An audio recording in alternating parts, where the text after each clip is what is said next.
This is episode 27 of the Home and Family Culture Podcast. I'm Jody Chafee.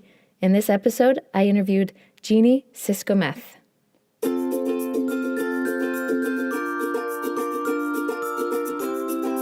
Welcome to the Home and Family Culture Podcast, where I discuss how families can discover and design their collective vision, values, beliefs, and traditions that influence their family culture. In this podcast, I interview experts who offer tips and tools to inspire families in this process of developing their family culture, and also successful individuals whose success was influenced by their family culture growing up. Be sure to check out the show notes for this and every episode at homeandfamilyculture.com, where you can subscribe for my weekly newsletter filled with updates on the podcast and blog, as well as other tidbits of information I like to add. You can listen to this podcast on iTunes, Spotify, TuneIn Radio, Stitcher, or YouTube. Please subscribe to your favorite medium. You can also find me on social media at Family Culture Podcast on Instagram, Facebook, and Pinterest, and at _Family Culture on Twitter. Be sure to comment, follow, like, rate, and share. But enough about all that. Let's get to the episode. Thank you for listening.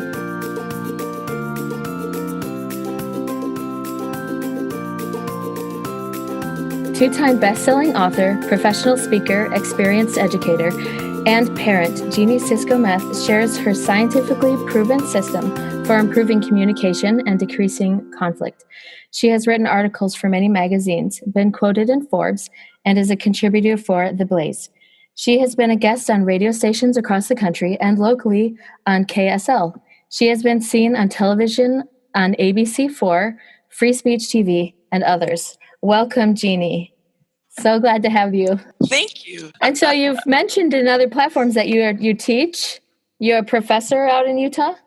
I am at Utah Valley University. I do some teacher classes there, but I was a high school educator for 17 years. And so in 2012, I transitioned from the classroom to the stage with my BullyProofing You program. Awesome. So tell us some inspiration behind that BullyProofing You program. How'd you get started? Well, I was severely bullied as a young child. I was told in elementary school I would never make it to high school. I was too dumb. I had quite a few learning disabilities. And at the time it hurt and it was difficult. But now looking back, it was the absolute perfect thing they could say to me because it got my dander up, so to speak. Right. And I was like, I will do this. You don't decide, I decide. And so it really made a difference and helped propel me. It gave me the fuel, to get me going. And so I decided in high school to become a high school teacher. And then as a high school teacher, I spent many years at an alternative high setting. So students who were in gangs and they had drug issues, they were in court system. And I saw that bully every day and what it can do for people who don't use it as the fuel to chase their dreams, and they let it beat them down. And so I developed a program that I helped students with. And then from then it was just, how can I reach more people? And that's when I transitioned to the stage. So what is the mission? What is your ultimate goal and your mission? What you ultimately want your message to come across as? I never ever want to hear of another person committing suicide because they don't like themselves. And so that is what is propelling the fuel for my current book, which is called Taming the Bully Between Your Ears. I truly believe that the bully between our ears is much worse than our external bullies. And, so my first book, BullyProofing You, is about taming of the internal bullies and then steps on how to tame the external bullies. Whereas this book, The Taming the Bully Between Your Ears, is a lot about my journey and how I tamed my bullies. Wow. So I could write that first book. Right? It was difficult. I'd sit down to write and I could hear my English teacher's voice in my head and all those naysayers are saying you're too stupid. And then I came up with a mantra that was, there's spell check, there's editors, and so just one step at a time, sitting down and writing and taking the program that I had developed and putting it on paper so I could help more people I had to tame my bullies or it never would have happened. So how do you instruct parents and teachers how to model that kind of, taming that voice? What can we do to model that? That's a great question, and one that is amazing. My children are older now, so I love seeing it in them. And one of the best things was I have pretty long hair, and I can get some pretty crazy bedheads sometimes. And I used to walk in front of a mirror, and I don't wear makeup all the time, and so I'd walk in front of a mirror and I go, oh my gosh, I'm gaining weight. Oh, my hair's a mess. Oh my God, right? And I start beating myself up. And I'm like, wait a minute, because I heard my daughter doing it too. Yeah. And I was like, hold on. Okay, I'm starting to get goosebumps. I love goosebumps. And so I learned how to walk in front of a mirror or the reflection on a window or something. I'd be, hey, check that out. I worked on that bedhead all night long, man. Look at that. And so instead of negating myself, or, we'd go to walk into the store and you see the door and you're like, dun, dun, dun, dun, you make your little awesome move. And, hey, the door's open just for me. I have arrived. So modeling those things, and your kids get involved with it. Now, if they're a little bit older, they're going to roll their eyes and go, oh, Mom. But they love it. It sinks in. Yeah. And then when you see them do it, oh, okay, that's amazing. Yeah. Amazing. And the same is true. When I first became a teacher, I was not a very good teacher. I was a regurgitator. I would go home and I would write all my notes out. I don't know if remember overheads. You may be way too young to remember overheads. No, I got it. Okay. I would go home and write out all my notes on overheads because I was so afraid to make a mistake on the board.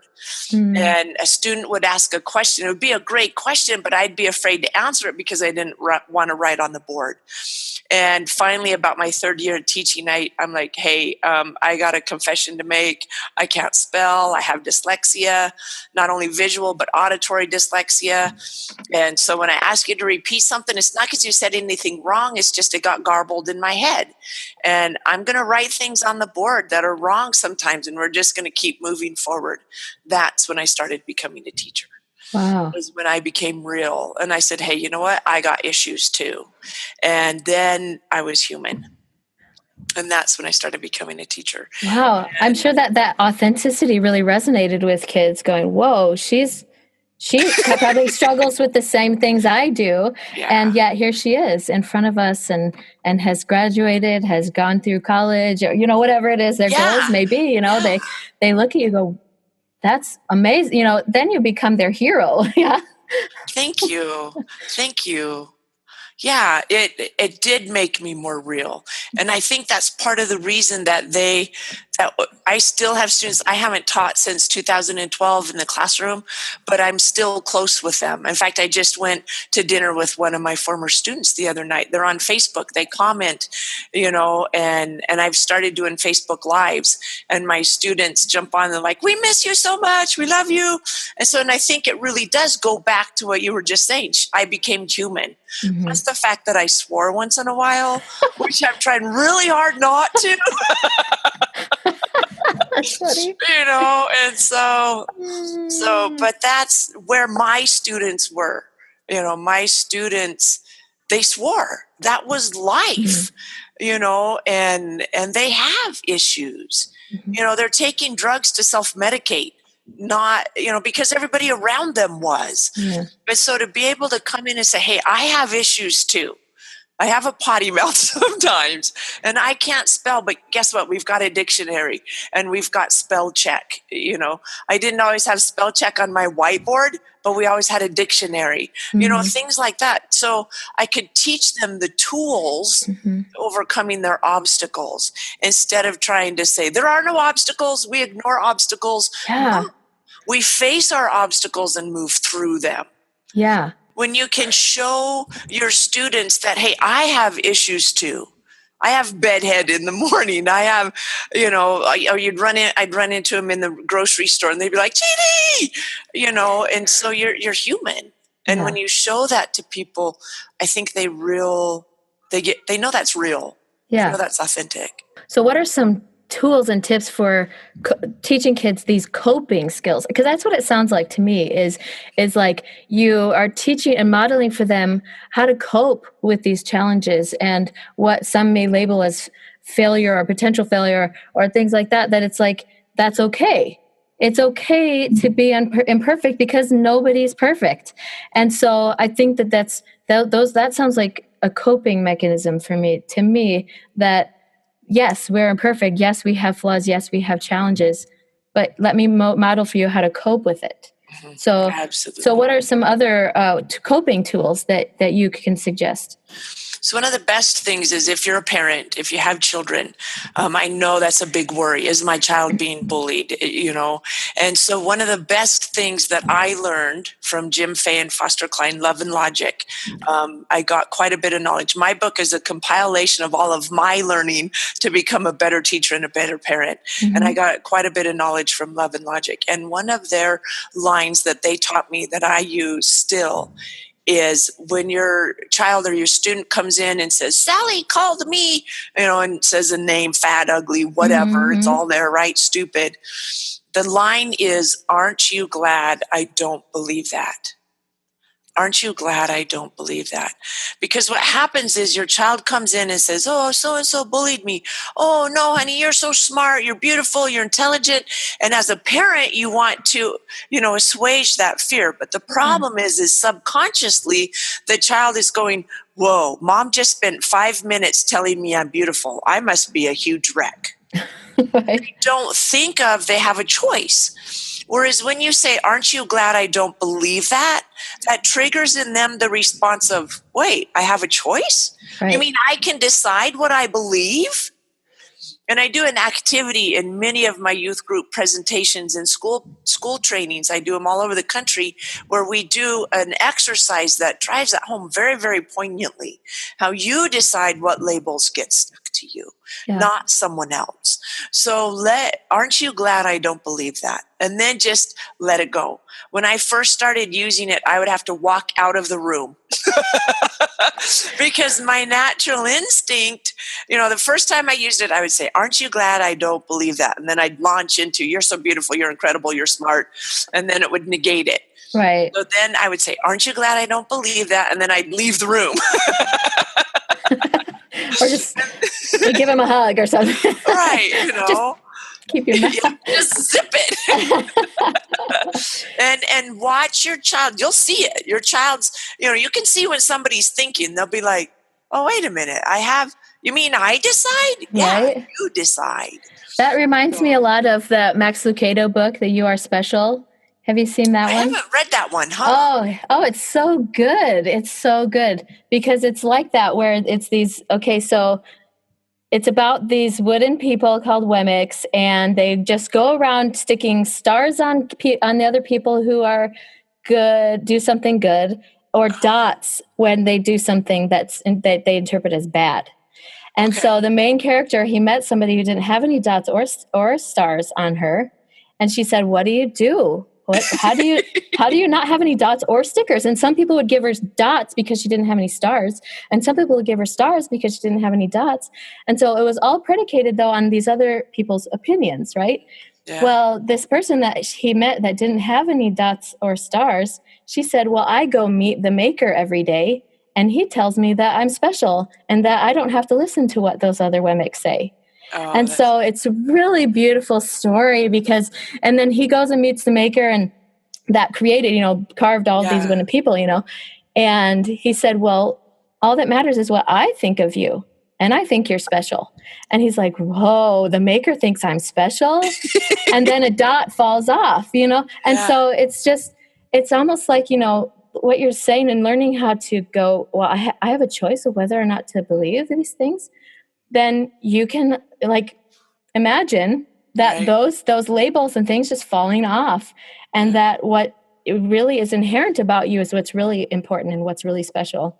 Absolutely. And even, knowing where you come from is also a big part of that too, I think, whether you have a religious belief, I think that it's important to at least have some inherent idea that you are here for a greater purpose. Right. And that you are unique and that you have an important role. So yes, absolutely. I really like that line though. Well, aren't you glad I don't believe that?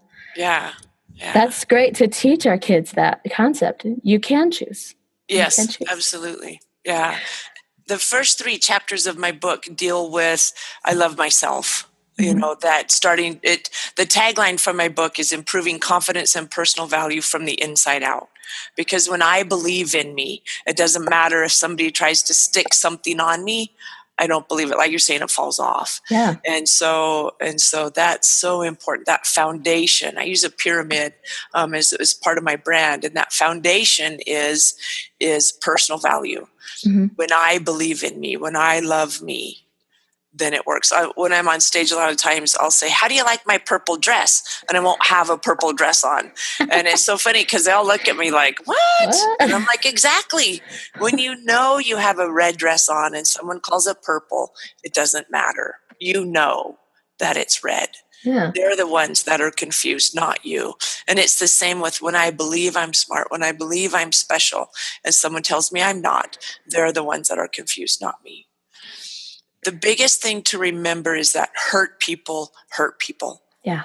And so when somebody is saying something to you, they're trying to hurt you, not because, but it's because they hurt. Yeah. Nothing to do with you other than that.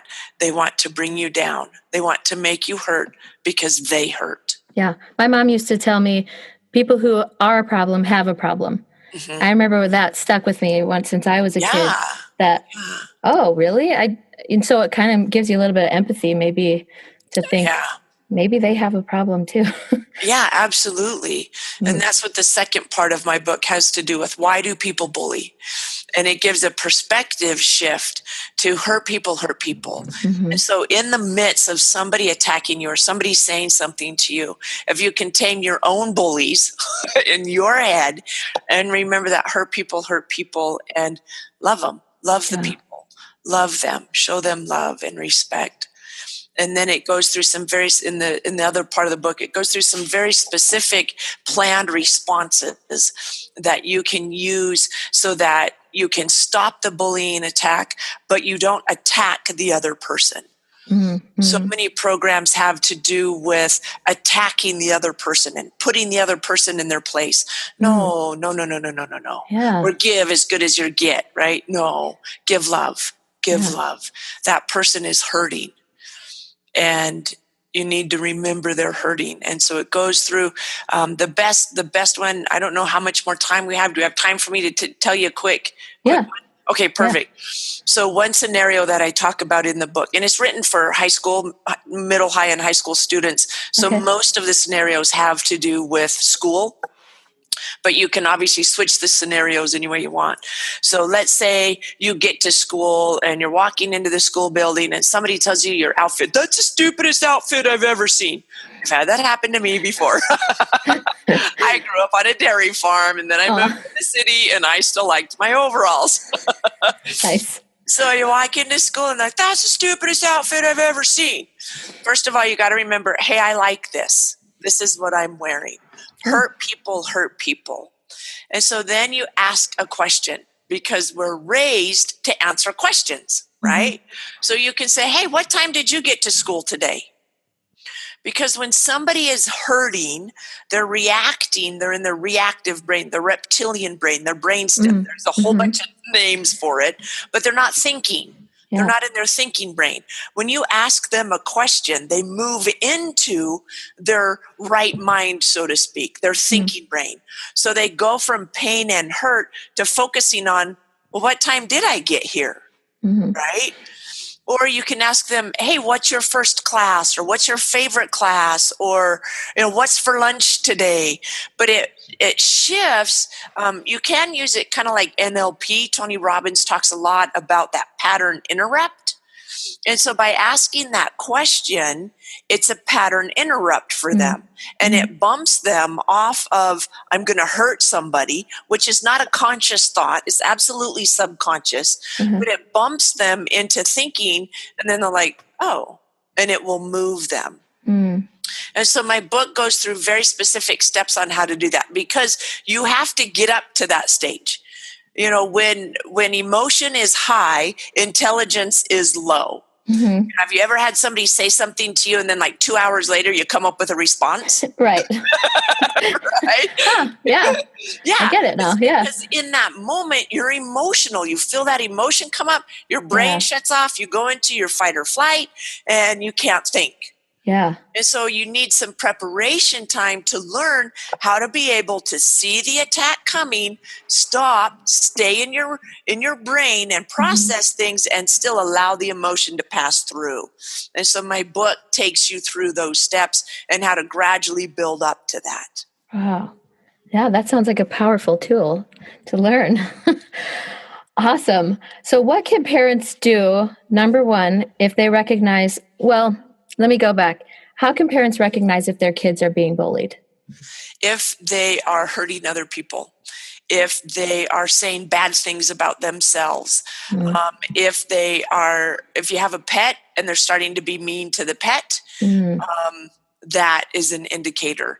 If they're starting to withdraw, the biggest thing is you can't just look at someone. People think that, hey, I can look at someone and know that they're being bullied. No, that is not true. Not true at all. You have to listen to what they say. And the best thing is, if you're a parent and you have a bully in your ears, your kids absolutely have a bully in their ears. And so make sure you're constantly building them up. Hey, I love that outfit. That looks so great. You look gorgeous in that.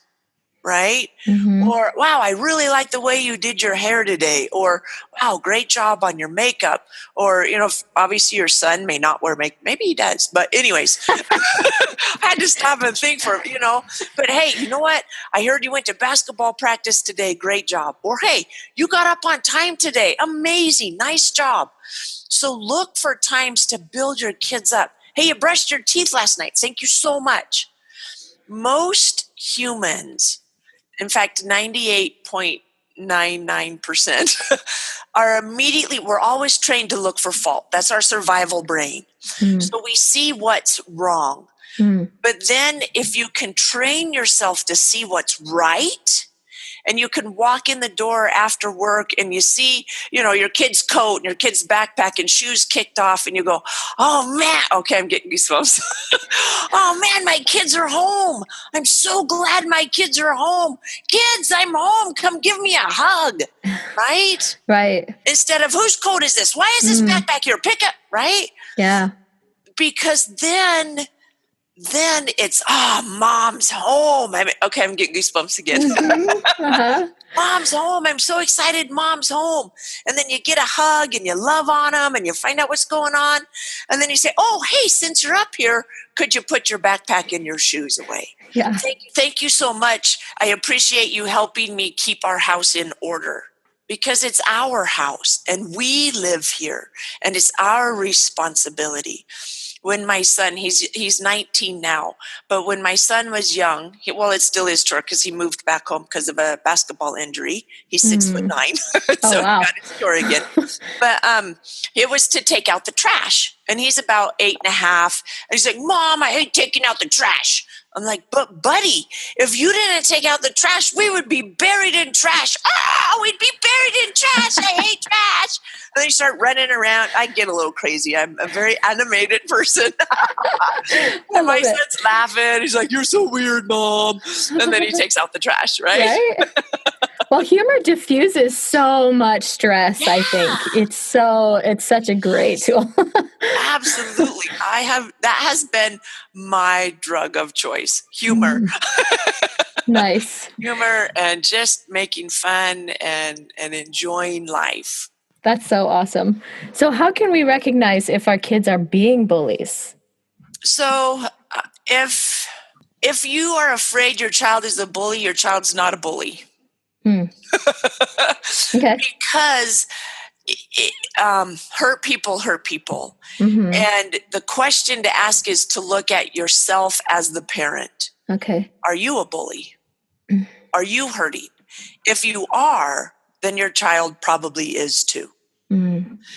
So often we look at others and say, oh, my child's a bully. What do I do? Guess what? Point the finger back at yourself. Oh, look, my child's bully proof. Awesome. That means you are too. Right. So tame your bullies. Teach your children, hey, guess what I said today? I noticed that I told myself I had horrible hair, and I said, stop it.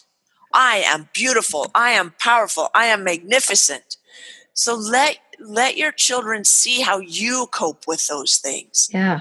So often we do those coping skills behind closed doors. Well, guess what? Your kids only see the blow up. So show the coping in open too. And so if you're afraid your child is a bully, he's probably not a bully. Right. If you're a bully, guess what? Your kid's a bully. Mm-hmm. So, and that's a hard thing to look at. Yeah. What I recommend is carry a piece of paper. I used to give my students, and a lot of times when I'm doing a training, I'll give them those little tiny flip notebooks, the ones that'll fit in your pocket. Carry it with you.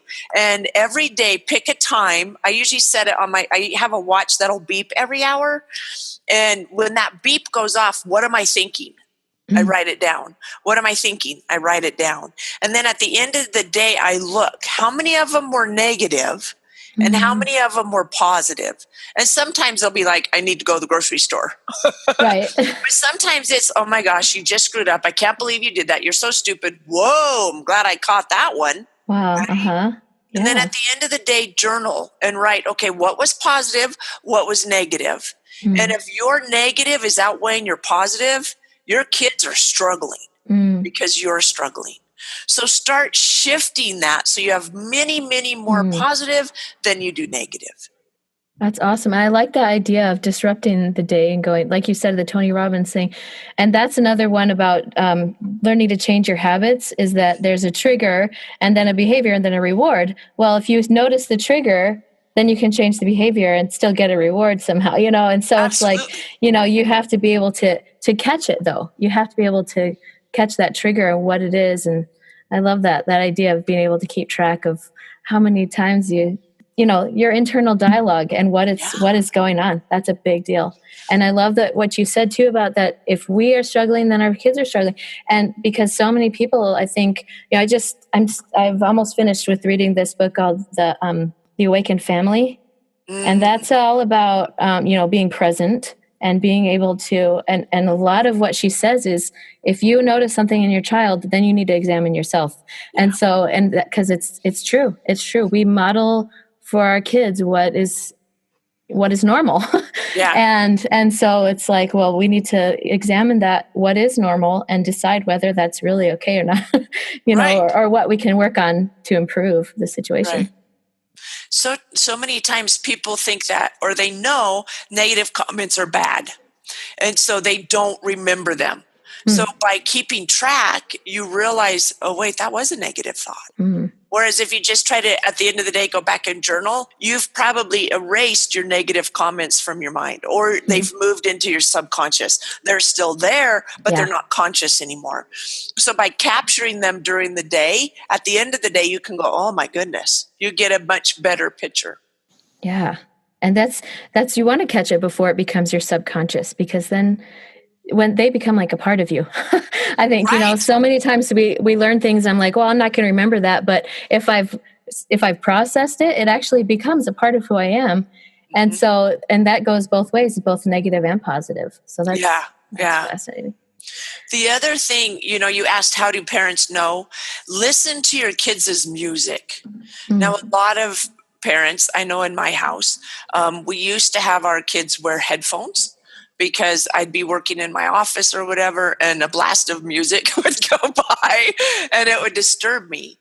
And so we started having them wear headphones. We don't do that anymore because I want to hear what they're hearing. Yeah.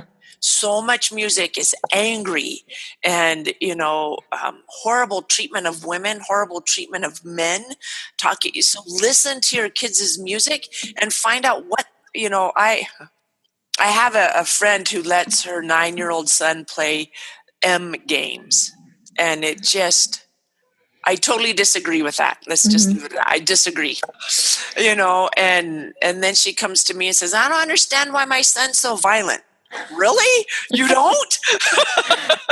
Let me give you a clue. So look at what they're watching, what you listen to, what you hear. Music takes things directly into your subconscious. There is no filter. That's why in the morning I say my declarations to music. I say my positive affirmations to music because it takes it right into my subconscious. So if I'm listening to horrible, and I'm thinking specifically of the music my students used to listen to, horrible lyrics, and it takes it directly into the subconscious.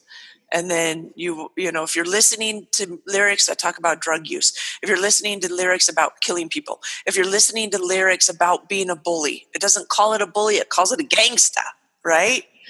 If you're listening to those things, guess what? You will be doing them soon. Wow. You will. And I spend a whole hour in my presentation on comfort zone and how we bring things in and how we kick things out, because that's what happens. That's what happens. Yeah. You got to create boundaries for the negative stuff. Absolutely. Wow. That's so awesome. Wow. Thank you so much, Jeanie. This has been really awesome. What would be your final tip or thought for parents who, want to learn better about how to tame that bully within themselves? Obviously, I'm going to say get my book. Yeah. And if you go to Amazon and get the book, then send me an email, and I'm going to give you the workbook for free. The workbook usually sells for $20, $19.99, but I'm going to send it to you a digital version, absolutely free. So all they have to do is say, "Hey, Jeanie, I heard you on Jody's podcast. Please, I'd love to have my free workbook." And I'm going to leave that open for as long as your podcast is up. And so anybody who wants to send me an email, I'll get you that workbook. The other thing is, pay attention to you. Pay attention to you. There are so many books. I have a library. And so and I'm currently writing my second book. So if you also let me know, hey, I'm interested in your second book, I'll make sure you get on that mailer and you get a good discount as well.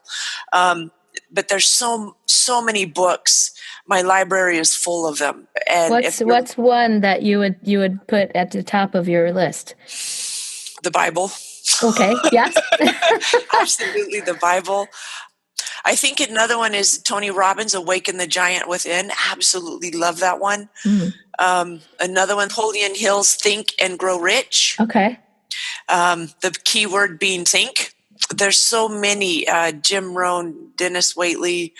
The more current ones, T. Harv Eker. Absolutely love his programs.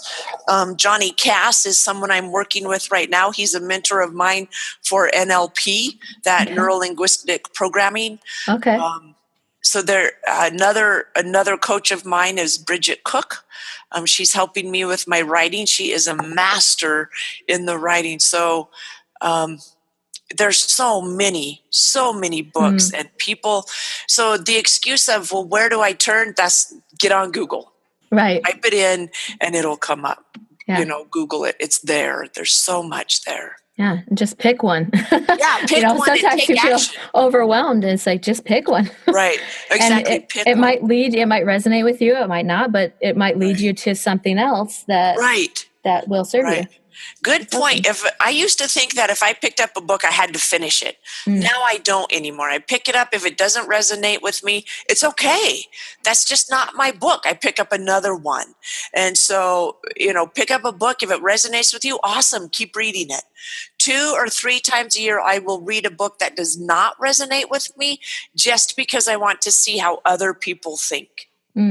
And I pick people who think differently than me so that I can think just to challenge what I'm thinking, what I'm believing, because it helps me. Okay, if I have references, if somebody asks me a question and argues with me, do I have references that I can immediately pull up and say, yeah, this is why I believe what I believe. And I keep that faith or that belief. Yeah. If I don't, then it's time to change that belief or faith. Yeah. Awesome. Thank you so much, Jeanie. Oh, absolutely. I will have a link to your URL in my show notes, but can you tell us really quick what that is? I think you have a few. Or how we can reach you. Yeah, BullyProofingYou.com is or Jeanie Cisco-Meth, and that's just like computers and drugs. And Jeanie is one N. So if you type in Cisco-Meth, I am proud to say I am the only Cisco-Meth on the internet. That's awesome. There's not a lot of people who could say that. I'm the only one. You'll find me. Yeah. That's awesome. So computers and drugs, that's me. Okay. Oh, wonderful. Well, this has been a delight. Thank you so much. I really appreciate your work, and this message is really awesome, and I'm grateful to have this opportunity to help spread your word. I am grateful. Very grateful. Thank you so much for reaching out for me, and just thank you. Amazing. Thank you. So awesome. Thank you so much, Jeanie. I love talking with Jeanie. She has so much energy and so much love. What a great person. And I love meeting her and talking with her. And such a powerful and important message that we learn to cope and tame the bully inside our own heads. I love it. It's so amazing. Please go to homeandfamilyculture.com to check out the show notes for this episode and the links to those books that we talked about, especially Jeanie's book, BullyProofing You. If you go and purchase that book and email Jeanie and let her know that you got it because you listened to this episode, she will send you the workbook for free. So that's an awesome, awesome tool. You can also go there, and I have uploaded a video reading Max Lucado's You Are Special, read by yours truly. So please go check that out on the show notes, homeandfamilyculture.com. Please follow and share. You can subscribe to my newsletter and get updates on the podcast and on the blog. I really love to hear from you in your comments and as you share and follow and like and rate and all those lovely, wonderful things. Thank you so much for listening, and thank you for your support.